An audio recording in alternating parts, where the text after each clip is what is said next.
गांव के पास में हम लोग को नहीं रहने देते थे। छुआछूत करते थे।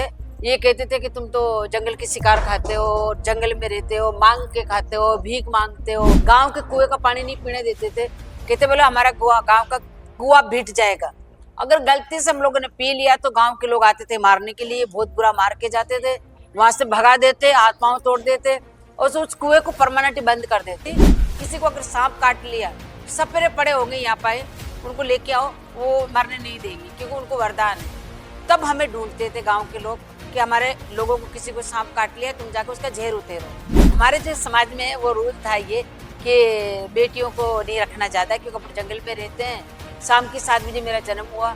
समाज की औरतों ने कहा कि इसकी तो 3 बेटियां हैं पहले से ही, फिर ये एक बेटी और हो गई और 3 बेटे हैं, चलो इसको तो उठाओ। तो मेरी माँ को बताया नहीं और मेरे को ले जाके और नाड़ा काटा नहीं, ले जाके जंगल में वो जमीन में दफना दिया, मुझे गाड़ दिया। आपके लोग जो है वो तो आपने बताया कि भिक्षावृत्ति, सांप नचाने, बीन बजाने काम करते हैं, लेकिन डांस अब 1981 की बात है, जब मेरे को वो टीलों पे नचा रही थी तो वहाँ पे टूरिज्म डिपार्टमेंट के हिम्मत सिंह जी और तृप्ति पांडे, वो ऑफिसर टूरिज्म डिपार्टमेंट के थे, उस टाइम पे सेठी साहब थे।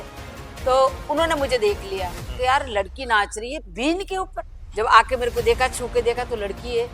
तो मैंने कहा क्या? हाँ। बोले बेटा तू सांप बीन की जगह बीन पे तू कैसे नाच रही? तुम्हारे तो सांपों को नचाते हैं। तो मेरे चाचा जो ताऊ जी जो थे वो कहा कि बोले ये बचपन से नाच रही है। सब लोग छुप छुप के देखते मेरे को, बुरे बुरे नाम देते, नचनिया है, वो है, खिलावड़ी है। मेरे को कोई नहीं, हवा को गंदा कर रहे हो तुम लोग, ये जो बोल रहे हो ना, तुम्हारा मुंह गंदा हो रहा है, हवा में जा रहा है, तेरा कुछ भी नहीं जा रहा है। आपके डांस ने क्या क्या बदलाव आज अपने समाज में लेकर आया? आज के बाद बेटी नहीं मारोगी। दूसरी शर्त है कि तुम 25 साल का आदमी और 5 साल की बच्ची उसकी शादी कर देते हो, क्योंकि मेरी सगाई जब हुई थी मैं 6 साल की थी, मेरा सगाई वाला 35 साल का था। तो आप इस तरीके से करते हो तो वो नहीं करोगी। हम गधों पे लद के चलते थे, आज हम गाड़ियों में चलते हैं। जिसके सिर पे छत ही नहीं हुआ करते थे, आज 1-1 करोड़ के मकानों में रह रहे हैं। और इतना ही नहीं, खाकी कपड़े वाले देख के हम लोग डर के भाग जाते थे, डेरे लद के। आज पता है वही समाज के लोग, वही बच्चे पढ़ लिख के आरक्षण मांगे। जब गुर्जरों का आंदोलन चल रहा था, मैंने अखिल राजस्थान महासभा का रजिस्ट्रेशन करवाया और मैं उस लाइन में आई और मैंने सारे समाज को जागरूक किया और उनको कहा कि अब तुम जागरूक हो और अपना हक मांगो।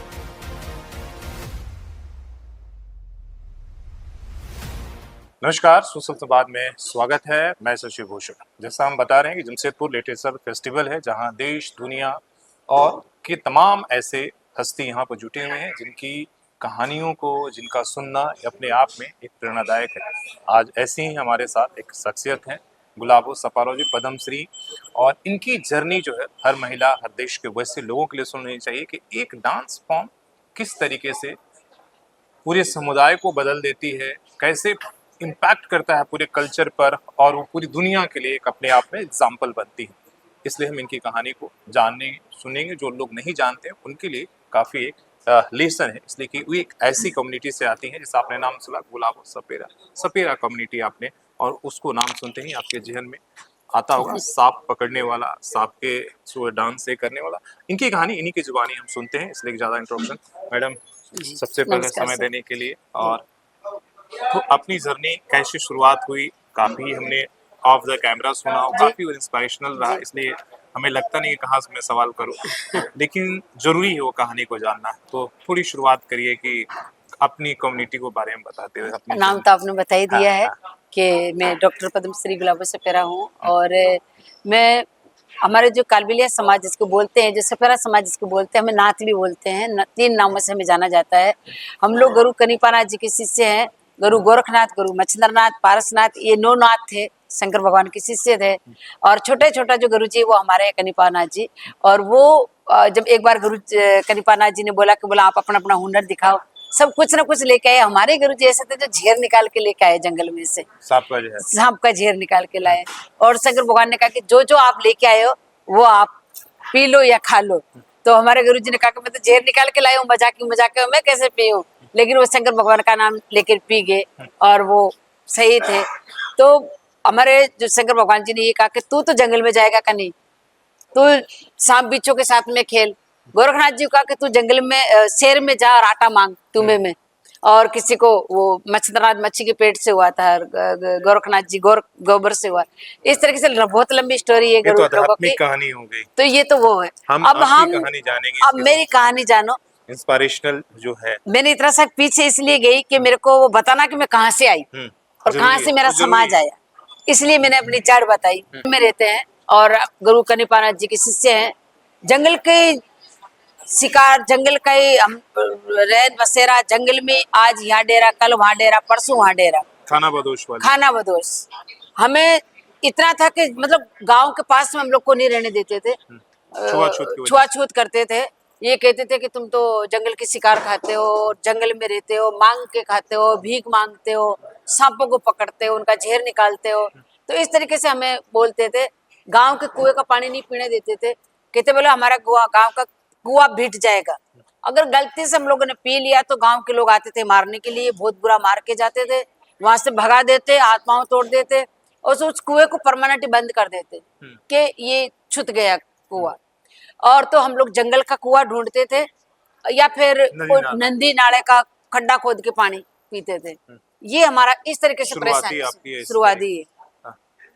और जब से राजा महाराजा अंग्रेजों का टाइम, मतलब दुनिया बसी जब से हम लोग भी हैं, लेकिन हमारी इतनी पहचान नहीं है कि हम लोग नहीं तो शहर में रहते थे इसलिए हमारी पहचान नहीं, हम गांव में रहते इसलिए पहचान के जंगल में रहते हैं।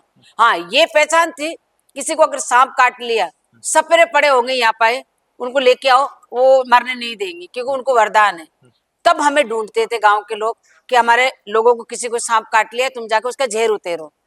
तो छुआछूत नहीं करते, फिर तो वो जहर भी निकलाते थे और हमें कुछ अच्छा खाने पीने को भी देते थे। तो हम उनको मरने नहीं देते कि हमें गुरु जी का वरदान है कि हमारे हाथ के नीचे कोई आ गया सांप का काटा हुआ तो हम उसको मरने नहीं देंगे। हमारे पास में पोइट्री भी है और वो झाड़े झपेड़े की, तो वो मरेगा नहीं। तो इस तरीके से हमारा आपकी पूरी जीवन जन्म से लेकर और अभी तक का काफी एग्जाम्पल सेट किया है और अपने आप में एक तरह से विद्रोह कर लें या जन जागरण उड़ा रहा है।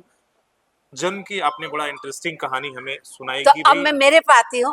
मैं भी अपने पे आती हूँ आपकी कहानी कि हमारे जो समाज में वो रूल था ये कि बेटियों को नहीं रखना ज्यादा, क्योंकि हम जंगल में रहते हैं और पता नहीं कोई उठा के ले जाएगा या फिर तो 7 पीढ़ी का कलंक लगेगा कि ये दादा की पोती थी, उसकी दोहिती थी, उसकी बेटी थी।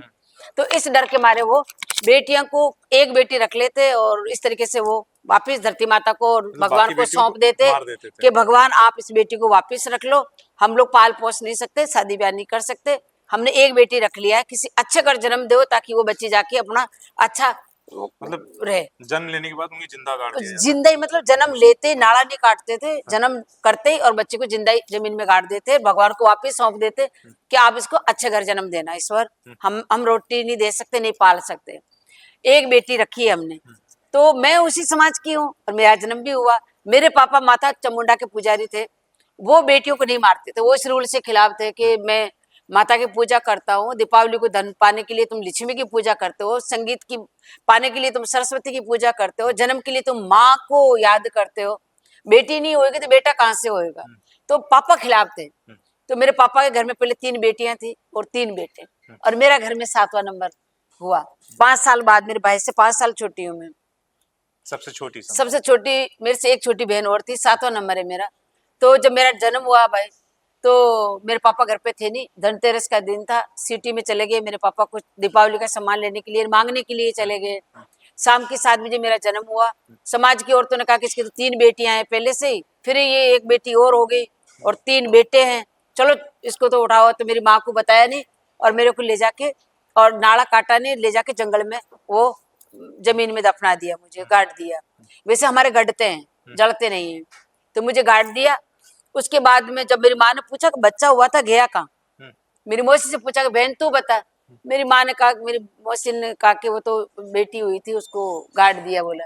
मेरी माँ ने कहा कि नहीं ये तो हमारा रूल है ही नहीं, तो आपने ऐसा क्यों किया। औरतें धमका के उसको चली गई कि अब चुप रहे तू, बहुत हाँ समाज के खिलाफ मत जा। तो मेरी माँ रोने लगी, सुना नहीं एक भी। उसके बाद मेरी मौसी ने कहा, मौसी से पूछा कि तू बता दे बहन कहाँ गाड़ा में लेके आऊं। मेरी मौसी ने कहा कि मैं अभी नहीं कह सकती। ऐसे करके दोनों बहनें समझौता करके रात की 12 बजे 1 बजे दोनों जंगल में चल पड़ी। मौसी ने कहा कि मर गई होगी, 6-7 घंटे हो गए, पर मेरी माँ ने कहा कि मर भी गई होगी तो उसको छू के देख तो लूं, कि मैं जिसको 9 महीने पेट में रखा उस बच्चे को एक नजर देखूं। तो पर मेरे मन कहता कि मेरे को मेरी बेटी जिंदा मिलेगी, और मेरी माँ उस उम्मीद के साथ चल पड़ी।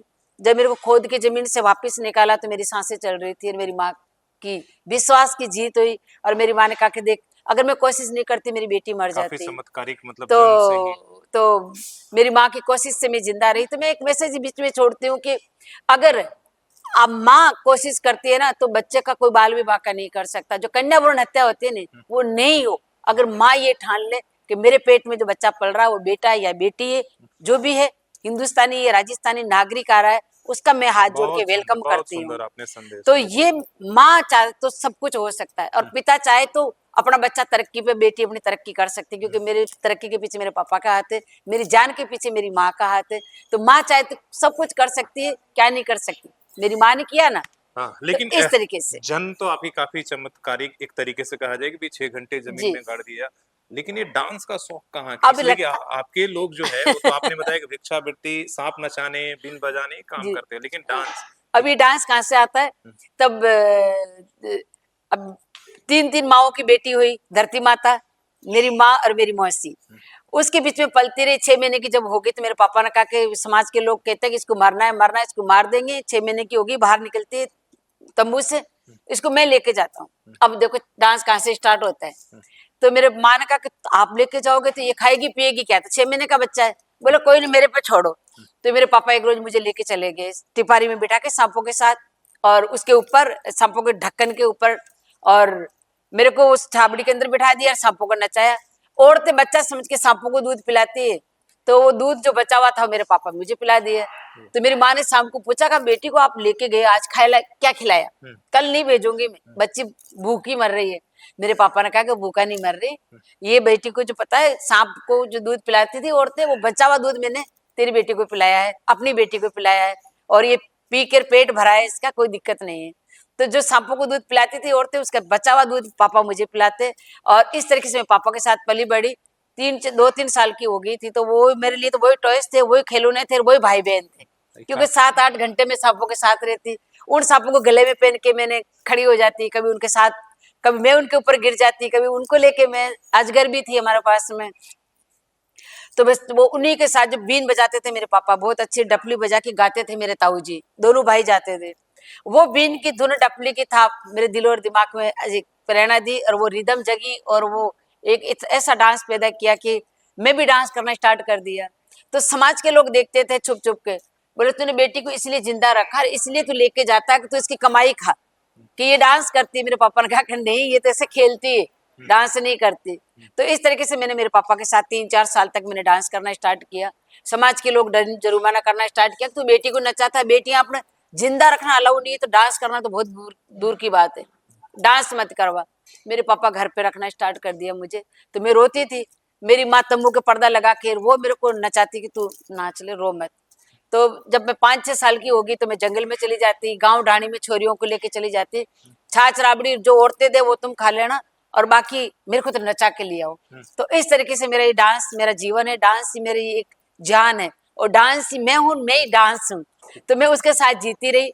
और मेरी जब उम्र हुई 7 साल की, तो पुष्कर मेला में औरतें मुझे छुप छुपा के ले जाती थी, कि जो व्यापारी लोग आते हैं तो 2-2 3-3 पैसे देते हैं, अपने काजल बिंदी के पैसे मिल जाएंगे, और अपन इस बहाने इस छोरी को नचा के, साल में एक बारी तो अपने डेरे आते हैं पुष्कर में, फिर अपन चले जाएंगे जंगल में। तो वो औरतें इस लालच में मेरे को हर साल लेके जाती थी।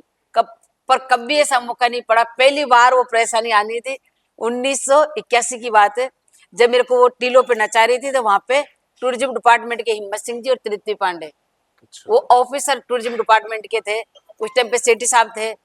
तो उन्होंने मुझे देख लिया कि यार लड़की नाच रही है बीन के ऊपर, सपेरे तो पुंगी पे सांप को नचाते हैं, लेकिन ये लड़की है या सांप है, इसको देखते। जब आके मेरे को देखा, छू के देखा, तो लड़की है। तो मैंने कहा कि हाँ। बोले बेटा तू सांप, बीन की जगह बीन पे तू कैसे नाच रही, तुम्हारे तो सांपों को नचाते हैं। तो मेरे चाचा जो ताऊ जी जो थे वो कहा के, बोले ये बचपन से नाच रही है, इसको डांस का भूत है मैडम, तो इसका हम लोग नचाते ही हैं। तो बोले शाम को नाचना। फिर तो मेरे को वहां पे स्टेज पे, मंच पे इनवाइट किया, और वहां पे मैंने डांस किया। एक दिन किया, दूसरे दिन किया, और जब मेला खत्म हो गया तो भारी पंचायती बैठ गई, क्योंकि समाज वालों को पता चल गया कि ये तो लड़की तख्तों पे डांस करके आई है। पंचायती बैठ गई, मेरे पापा को बुलाया, मुझे भी बुलाया कि ए छोरी तू तख्तों पे डांस किया है। मैंने कहा तो मैं रोज ही करती हूँ, नई बात क्या। मैं खूंखार शुरू से ही, चुलबुली थी, हंसमुख भी थी, पर मैं पंचों से बहुत टेढ़ी चलती थी कि तुम लोग बहुत गलत करते हो, एक तो बेटियों को मारते हो, पत्थर मारती थी मैं, छोटी बच्ची क्या कर सकती है। जब गाड़ते थे मतलब आपके जन्म के बाद भी ये सिलसिला जारी रहा? जहाँ जारी रहा, हाँ। तो मैं देखती थी मेरी आंखों से, तो मुझे बहुत बुरा लगता था ये। मैं तो पत्थर मार के भाग जाती थी वहां पे। तो हमेशा ये कहते कि ये लड़की है ना हमें डिस्टर्ब करती है, तो तेरी लड़की को भी मारना है एक रोज। वो तो यही ठान के बैठे थे। जैसे मैंने प्रोग्राम किया भाई, सब सुबह पंचायती बैठ गई और मेरे पापा को कहा कि तू जरिमाना पटक और जात बाहर हो जा। तो मेरे पापा ने कहा कि भाई मेरी बच्ची अकेली तो गई नहीं है, 19-20 औरतें थी, 2 मर्द थे, एक बीन वाला एक टपली वाला। तो मेरी बेटी ने थोड़ी ना गुनाह किया है, इन लोगों ने भी तो किया। तेरी बेटी नहीं नाचती तो लेके नहीं जाती। तो इस तरीके से उन्होंने पंचायती की पुष्कर में, मेरे पापा को समाज से बाहर कर। तो 15-20 दिन बाद में टूरिज्म डिपार्टमेंट के लोग आए और महारानी गायत्री देवी जी के लोग आए, गाड़ी लेके आए। काके बोला वो लड़की को महारानी जी बुला रही है, गायत्री देवी जी, और टूरिज्म डिपार्टमेंट में कोई प्रोग्राम है दिल्ली का, वहां जाना है उसको। तो मेरे पापा ने मना कर दिया कि नहीं साहब, हमारे को तो समाज से बाहर कर दिया समाज वालों ने, अब ये बच्ची नहीं नाचती, ये बंद कर दिया इसने। वो मैंने सुन लिया। मेरे भाई को काम ने कहा भाई अपने चलते हैं, जयपुर बुला रहे मैडम, वो मेरी परी मैम, लंबे लंबे बाल वाली मैम, चलते हैं। भाई ने कहा कि नहीं बेटा अपन नहीं चलेंगे। तो मैं रोने लगी, जंगल में लेके गई भाई को, और वहां पे रोने लगी जोर जोर से। मैंने कहा अब मैं ऐसे बोलूंगी जाके कि पापा भैया मार रहे थे मेरे को जंगल में ले जाके। क्या बोले ऐसे क्यों पिटवा रही है, तेरे को लेके चल रहा हूँ अजमेर। तो फिर हम लोग अजमेर आए और अजमेर से हम लोग जयपुर आए, और बस वाले ने जो पैसे मांगे तो मैं रोने लगी। मेरे भाई ने कहा कि मैं जयपुर लेके जा रहा हूँ इसके इलाज कराने के लिए। तो इस तरीके से फ्री फंड में हम लोग जयपुर बस में बैठ के जयपुर आ गए। वहां पे अब टूरिज्म डिपार्टमेंट कौन जाने, कौन महारानी देवी जी का घर जाने। फिर मेरे भाई ने रक्षा चलाना स्टार्ट किया। हम लोग डेरे रहते थे पितल फैक्ट्री में हमारे कालबेलियों जाने के बाद ही संघर्ष खत्म नहीं हुआ, मतलब हाँ मुलाकात नहीं हुई। तो अब पहले तो समाज वालों क्या कि तुम लड़का लड़की कहाँ से आए, भाग के आए क्या। तो मेरे भाई ने कहा कि मेरी छोटी बहन है। भाई कितने बड़े थे? मेरे भाई मेरे से 2 नंबर बड़े थे। और आपकी उम्र उस 7 साल की थी मैं। तो मेरे भाई ने कहा कि मेरी छोटी बहन है ये, और ये मेरे दादाजी का नाम बहुत था हमारे समाज में, मैं हीरानाथ गिराई का पोता हूँ, हीरानाथ जी का। बोला अच्छा अच्छा। तो बोले क्यों आए, कि बोला मैडम ने बुलाया है तो उनके लिए हम आए। तो फिर मेरे भाई ने रक्षा चलाना सीखा। वो रक्षा चलाता था, हर सवारी से पूछता था कि टूरिज्म डिपार्टमेंट कहाँ है, और वो जयपुर की महारानी साहिबा वो कहाँ रहती, तो कौन बताए। तो धीरे धीरे करके 10-15 दिन में जाके महारानी जी का वो बंगले का पता भी चला, रामबाग होटल में उनके पास में बंगला था, उनका पता भी चला। और टूरिज्म डिपार्टमेंट 3 मूर्ति चौराहे पे था। तब तक आप लोगों ने रिक्शा चलाकर जब तक रक्षा चला के भैया लेके आते थे, और एक 20-25 पैसे मिलते थे, 1 रुपया मिलते ज्यादा ज्यादा, तो उनमें सब लोग सब्जी भी बना लेते, आटा भी ले आते, 2 पैसे का आटा, 1 पैसे का वो लकड़ी, 2 पैसे का वो तेल मिर्ची मसाला लाके हमारा पूरा 1 रुपये में गुजारा हो जाता था। तो 15 दिन तक हम लोग ये देख करते रहे। तो 15 दिन बाद में मैडम का पता चला। फिर हम लोग 3 मूर्ति चौराहे के पास में गणेश जी के मंदिर के पास बाबा मार्क उनका घर है, फिर हम वहां गए। फिर मैडम ने इलारुम जी को बुलाया, उसको रमा पांडे जी को बुलाया, और जब तो वो लंदन रहती थी, कि वो जो हीरा में देख के आई थी पुष्कर वो आ गया, बोले उसके लेके आ गए उस बच्ची को। फिर मैडम ने देखा और सब 7 बहनों ने देखा, पीयूष पांडे जी ने भी देखा, सबने देखा, बोले बाकी हीरा है, अगर ये लड़की आगे निकल गई तो देश का नाम करेगी। तृप्ति तेरे को है ना, इसको मैं ओछा नाम लेती हूँ मैडम, अगर सुन ले तो माफ करना, कि आप बोले इसकी मदद करो।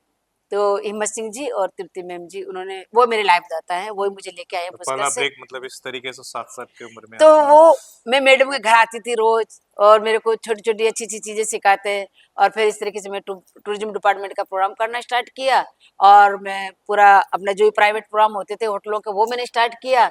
समाज के यहाँ के जयपुर के लोग कहते हैं तेरे को समाज से बाहर होना पड़ेगा, मैंने कहा हम तो वैसे समाज से बाहर है।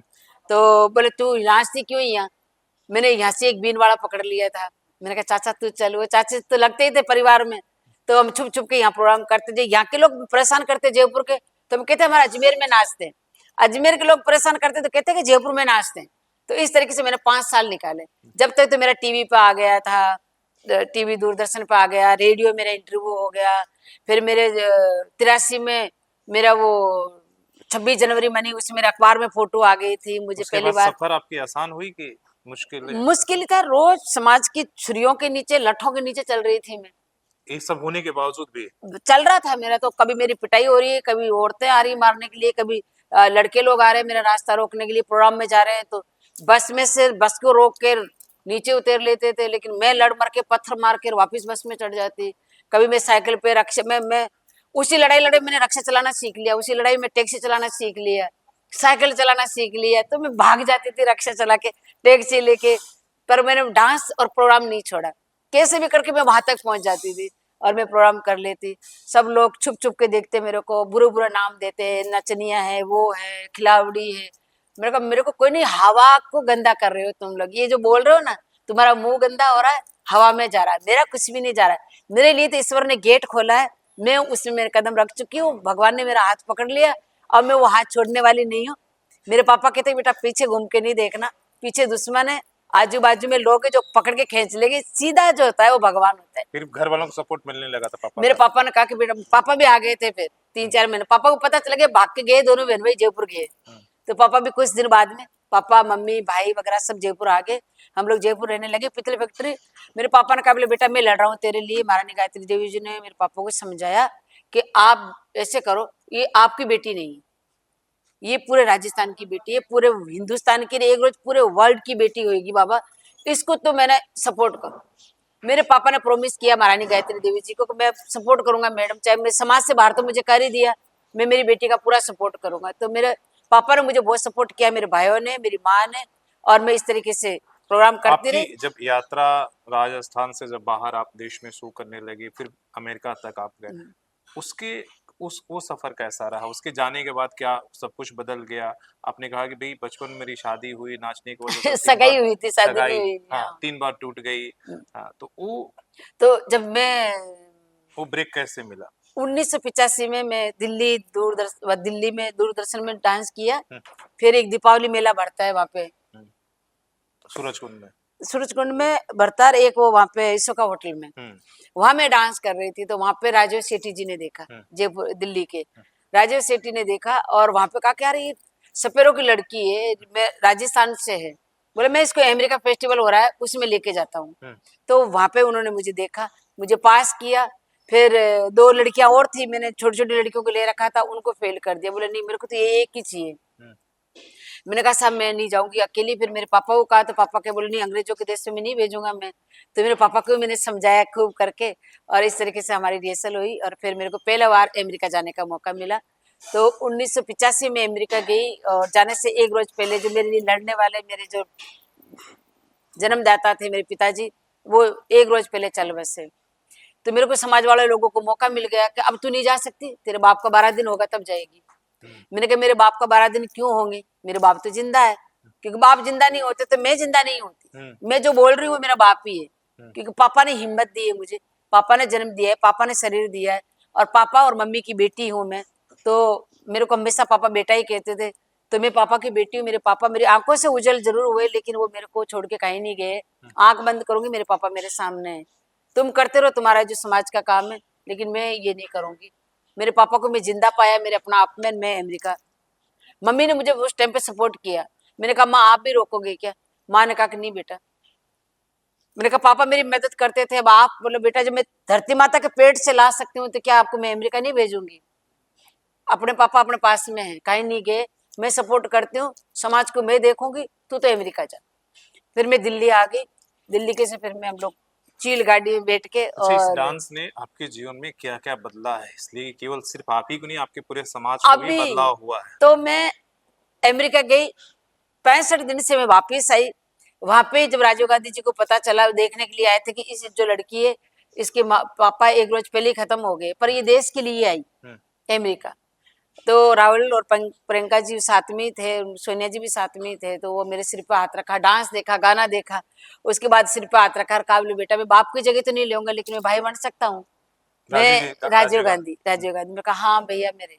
तो वो मैंने अपने चुटीले में से रेबिन निकाल के उसके स्टेज पे मैंने उनके राखी बांधी, उन्होंने मेरे सिर पे हाथ रखा और बहन बनाया। वहां पे भी माता लता जी भी मुझे आशीर्वाद दिया कि बेटा तू बहुत आगे जाएगी, बस तेरे को मेहनत करते रहना है। तो वहां पे मेरे को इतना इंडिया टुडे में आ रहा है, मेरे मैगजीनों में आ रहा है, इतना मेरे गिनीज बुक में आ रहा है, तो मुझे तो पता ही नहीं, मैं तो अनपढ़ हूँ, मुझे क्या पता है।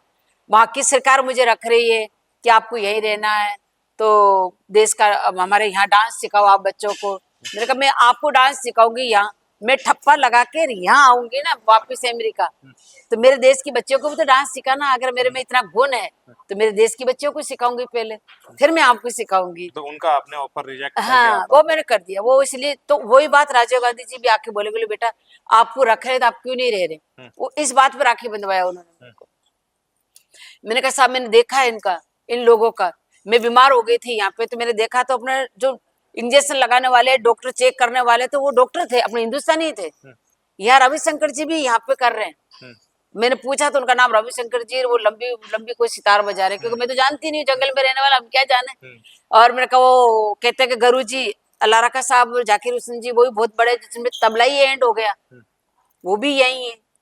तो बोला हाँ, तो उनको पैसे मिल रहे हैं, वो उतना परिवार पूरा तरक्की में, पूरे परिवार के साथ रह रहे हैं। मैंने कहा वो पूरे परिवार के साथ रह रहे हैं, वो अमेरिका में रह रहे हैं, लेकिन वो हिंदुस्तान तो उनके साथ नहीं है ना, हिंदुस्तान में तो नहीं रह रहे ना वो। तो मेरे को अपने देश में रहना है, अपने राजस्थान में रहना, अपने घर में रहना, परिवार के साथ रहना है। इन लोगों की तो वो आदत है, खासियत है कि अच्छी चीज को देखेंगे, डॉक्टर हो चाहे इंजीनियर हो चाहे कलाकार हो, अच्छा खाना हो, वो अपने पैसों के बल से खरीद लेंगे, लेकिन मेरे को नहीं खरीद सकते साहब। मैं तो मांग के खाने वाली हूँ, मेरे तो सिर पे टेंट ही नहीं है, तो मैं छत की क्या उम्मीद करूंगी, और मेरी मेहनत से हुआ तो मैं छत भी ले लूंगी, लेकिन मैं इनकी गुलामी नहीं करूंगी, मुझे नौकरी नहीं करनी है, मुझे गुरु शिष्य परंपरा निभानी है, और मैं वो जयपुर में और मेरे घर में जाके खोलना है, मुझे चाहे टेंट में खोलना पड़े स्कूल, तो मैं वो ऑफर ठुकरा के आ गई। मैंने कहा कि आपके डांस ने क्या क्या बदलाव आज अपने समाज में लेकर आया? अब बदलाव लेके आता है कि मैं जब वापस आती हूँ तो मेरे समाज के लोग मुझे एयरपोर्ट आते लेने के लिए, इसका होटल आते लेने के लिए, मेरे को कहते हैं कि बोला बेटा अब तेरे को हम समाज में वापस लेंगे। मैंने कहा समाज में वापस लेंगे, मेरे पापा तो रहे, अब समाज में लेके क्या करोगे? बोले बेटा पापा गए तेरे, हम है ना पूरा परिवार तेरे साथ, पूरा हमारे घर में भी तेरे जैसी बेटी चाहिए। तो मैंने कहा नहीं, तो बोला हम तेरे को पंच चुने, तो मैंने कहा पंच चुनोगे तो मैं जो कहूंगी वो करना पड़ेगा आपको, मंजूर है? बोला हाँ हमें मंजूर है। का प्रोमिस करो, लिख के दो मुझे। उन्होंने लिख के दिया, मुझे पंच चुना और मेरे को समाज का अध्यक्ष चुना, और कहा कि बोले बेटा अब बता तेरी शर्त। मैंने वहां अमेरिका से वापस आते इसका होटल में शर्त रखी, तब भी मैं समाज में आऊंगी वापिस। बोला बताओ पहला शर्त। मैंने कहा पहला शर्त तो मेरी ये है कि तुम बेटियों को मारना बंद करो, आज के बाद बेटी नहीं मारोगे। दूसरी शर्त है कि तुम 25 साल का आदमी और 5 साल की बच्ची उसकी शादी कर देते हो, क्योंकि मेरी सगाई जब हुई थी मैं 6 साल की थी, मेरा सगाई वाला 35 साल का था, तो आप इस तरीके से करते हो, तो वो नहीं करोगे। बेटी को बड़ी होने दो, 18-19 साल की, उसकी शादी ऐसे बच्चे से करो, उनकी मन मर्जी की भी मत करने दो, लेकिन आप अरेंज मैरिज करो, पर बरोबर का लड़का तो देखो, ताकि उसकी जिंदगी तो बरोबर चले।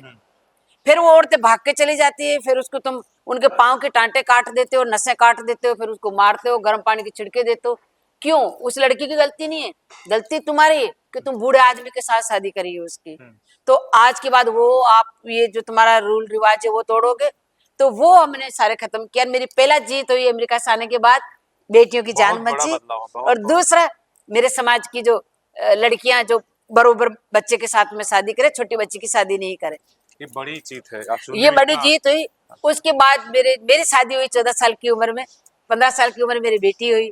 तो 3 साल बाद मैं पढ़ाने के लिए मेरी बेटी को भेजा, तो समाज के लोगों ने कहा कि लो बेटा अपनी बेटियां नहीं पढ़ती। वो क्यों? तो बोलो वो एक ही मंच में बैठेंगे ना मर्दों के साथ में, पढ़ाई करेगी तो कौड़ी भी अड़ेगी वो। तो मैंने कहा उससे क्या फर्क पड़ता है, मैं भी तो प्लेन में बैठ के जाती हूँ, तो कौड़ी तो बस में बैठ के जाते हो तुम लोग, तुम्हारा कौड़ी नहीं अड़ती या हाथ नहीं अड़ता है क्या? बोला हाँ वो तो अड़ता है। तो फिर क्या हो गया? छुआछूत अपने से लोग करते थे, अब तुम कब से करने लगे? बोले नहीं हम कोई दूसरा हिसाब सोच रहे थे। मैंने कहा ऐसा कुछ भी नहीं, अपनी मर्जी के खिलाफ कोई भी इंसान अपने साथ हाथ नहीं डाल सकता, अपनी मर्जी होनी चाहिए हर चीज के अंदर। मैं तो पढ़ाऊंगी, पढ़ेंगे नहीं तो बढ़ेंगे कैसे? बच्चे नहीं पढ़ेंगे तो अपनी दुनिया को कैसे जानेंगे? अपने 2 आंखें हैं, मैं चाहती हूँ 4 आंखें हो, पढ़े लिखे की 4 आंखें होती, वो दूसरे की लिखी हुई चीज पढ़ लेता तो उसको मैं 4 आंखें बोलती हूँ। तो वो 4 आंखें चाहिए हमें, 2 आंखें नहीं चाहिए। तो इस तरीके से मैंने मेरी बेटी को पढ़ाया। MGD स्कूल से पढ़ाया, पहले महारानी गायत्री देवी जी के स्कूल में, हॉस्टल में रखा मैंने उसको 12 साल, वो 12वीं वहां करके, मतलब 8 साल वो हॉस्टल में रही, वहां पढ़ के उसके बाद में मैंने उसको फ्रांस भेजा। उसने बड़ी आईएएस की पढ़ाई की, और मेरे को बस ये कि था कि बेटा तू इंग्लिश बोले और जैसे लोग बोलते ना गिटर पटर बोले तो मेरे को बहुत अच्छा लगेगा। एक मेरे क्लासिकल का सपना है, वो तू करेगी तो मुझे बहुत अच्छा लगेगा। तो वो मेरी बेटी ने क्लासिकल डांस भी सीखा, पढ़ाई भी किया। फिर वो फ्रांस चली गई पढ़ने के लिए, वहां पढ़ रही थी तो वहां की लड़कियां यहाँ आती और इंडिया घूमेंगे पूरा, फिर गुलाबी सपेरा के पास जाएंगे। बोलो वहां क्यों जाओगी, वो डांस सीखेंगे ना हम उनसे, हमें तो यहाँ की सरकार पैसे देती है, 6 महीने का खर्चा देती है स्कॉलरशिप, तो हम तो वहाँ डांस सीखेंगे। तो वो कहते बोले यार मैं पढ़ाई के लिए यहाँ आके बैठी हूँ, यहाँ की लड़कियां हमारे सांस्कृतिक सीखने के लिए, मेरी माँ का डांस सीखने के लिए जयपुर जा रही है, तो फिर मैं क्यों हुई यहाँ। मेरी बेटी ने फोन किया, बोले माँ मैं आ रही हूँ वापस। मैं क्यों बेटा, पढ़ाई करना है ना आपको। बोले पढ़ लिया माँ, मेरे को फ्रेंच भी आ गई, इंग्लिश तो आती है, हिंदी भी आ गई, सब कुछ पढ़ लिया, अब मेरे को जो करना है वो मैंने ठान लिया। तो वापिस आके मेरी बेटी ने मेरे घराने को, मेरे स्कूल बनाया उसने, और मेरा घराना वो तय किया कि मैं इस घराने को आगे लेके जाऊंगी। और मेरी माँ का ड्रीम है कि घर घर में गुलाबो हो, वो मैं जिंदा करूंगी। पुष्कर में स्कूल बनवाया, अब वो बच्चों को डांस भी सिखाते हैं हम लोग वहाँ पे, हमारा हैंडीक्राफ्ट का काम। आज उसके बाद में बेटियां, साहब कहते ना बदलाव, उसके बाद में इतनी बेटियां पढ़ाई की हमारी, क्योंकि बेटियां तो जिंदा रहना अलाउ कर दिया। अब वो बेटियां पढ़ भी रही है, कोई पुलिस वाली बन गई, कोई आर्मी में चली गई है, कोई अभी एक बेटी IAS बनी है हमारे भीलवाड़ा की, एक 2 बच्चे हमारे वहाँ पे बाड़मेर के वो एक थानेदार बना रहे, एक इंस्पेक्टर बना है। बहुत हमारे बहुत सारे लोग जो नेता बने हैं, क्योंकि जीवन में इतना सारा जन्म से लेकर अभी तक आप और लगातार हम गधों पे लद के चलते थे, आज हम गाड़ियों में चलते हैं। जिसके सिर पे छत ही नहीं हुआ करते थे, आज 1-1 करोड़ के मकानों में रह रहे हैं। और इतना ही नहीं, खाकी कपड़े वाले देख के हम लोग डर के भाग जाते थे डेरे लद के। आज पता है वही समाज के लोग, वही बच्चे पढ़ लिख के आरक्षण मांग रहे हैं, हक मांग रहे हैं अपना सरकार से कि हमें नौकरियां दो, हमें नेता बनाओ। वो राजनीतिक में जाना चाह रहे हैं। बहुत सारे लोग जो चले भी गए, क्योंकि उसकी पहल मैंने की थी 2006 में, जब गुर्जरों का आंदोलन चल रहा था। मैंने अखिल राजस्थान महासभा का रजिस्ट्रेशन करवाया और मैं उस लाइन में आई और मैंने सारे समाज को जागरूक किया और उनको कहा कि अब तुम जागरूक हो और अपना हक मांगो। तो आज मेरे समाज कहाँ से कहाँ पहुंच गया। आज तक हमारी बेटियां, कोई लंदन है, कोई पेरिस है, कोई इंग्लैंड है, कहाँ डांस सिखा रही है, पढ़ भी रही है और वो लोगों की रक्षा भी कर रही है, आर्मी में भी चली गई। बहुत बहुत धन्यवाद। हालांकि आपकी जर्नी इतना, मतलब हमने तो इंटरव्यू नहीं किया बल्कि आपको बस सुना, तो काफी इंस्पायरेशन इससे मिलेगा कि जन्म से लेकर अभी तक इन्होंने कई बदलाव खुद के जीवन के साथ साथ पूरे समाज को बदल दिया, एक सम्मान दिलाया जो खानाबदोश की जिंदगी जंगलों में जीते थे। और आपको जरूर इससे हमें लगता है इंस्पायरेशन मिलेगा, जो अब छोटे छोटे हम परेशानियों को लेकर इतने परेशान रहते हैं या बहाने करते रहते हैं जीवन में, तो इनका एक जीवन अपने आप में बड़ा एग्जाम्पल सेट करेगा। पद्मश्री सरकार ने दिया और आज भी ये 3 पीढ़ियां आज जो है डांस कर रही हैं, खुद कर रही हैं, आपकी बेटी और इसके बाद पोती भी आ गई है। भारत सरकार ने मुझे आज सम्मान किया, पद्मश्री दी, मुझे बहुत 10 कदम बढ़ने का मौका दिया और आज मैं बहुत ताकतवर हूँ। वो पद्मश्री मेरे पूरी सारी बेटियों के नाम है, मेरे पूरे वर्ल्ड की बेटियों के नाम। चलिए आप ऐसे ही एक्टिव रहिए और इसी तरीके से। धन्यवाद। Thank you.